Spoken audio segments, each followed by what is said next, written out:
বিপ্লবীদের কোন দল আসলাই আসছে।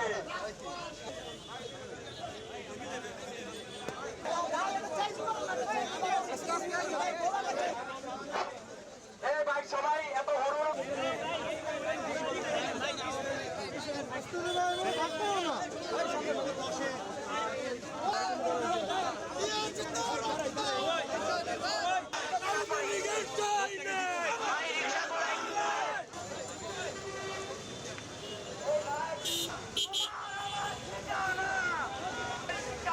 গণহত্যাকারী আওয়ামী লীগ যে দীর্ঘ ১.৫ দশকের বেশি সময় ধরে আমাদের পিলখানা হত্যাকাণ্ড দিয়ে শুরু হয়েছে, ক্রমশ আমরা দেখেছি শাপলা হত্যাকাণ্ড ছিল।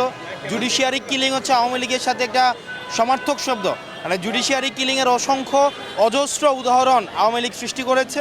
আমরা দেখেছি কারচুপির ভোট, আমি versus dummy vote, midnight election প্রচলন করেছে এবং সর্বশেষ আপনারা দেখেছেন যে আমাদের যে জুলাই গণঅভ্যুত্থানে যে সহস্রাধিক ১৪০০রও বেশি শহীদ করেছে এবং হচ্ছে ৩০,০০০-এর কাছাকাছি মানুষকে আহত করেছে।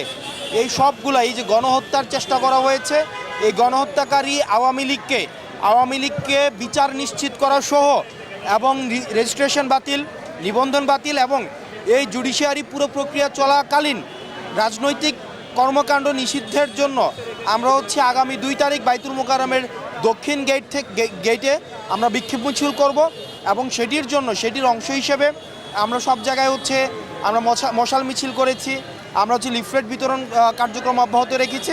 সেটির ধারাবাহিকতায় আজকে মিরপুরে আমরা এই মিরপুর ১০ থেকে কালশি পর্যন্ত হচ্ছে আমরা লিফলেট বিতরণ কার্যক্রম করব, কারণ এই জায়গাটি হচ্ছে এই জুলাই গণঅভ্যুত্থানের একটা হটস্পট ছিল। আপনারা দেখেছেন যে একটা দুর্ভেদ্য একটা হচ্ছে জায়গা হিসেবে মিরপুর ১০ হচ্ছে আন্দোলনের সময় ভূমিকা রেখেছে।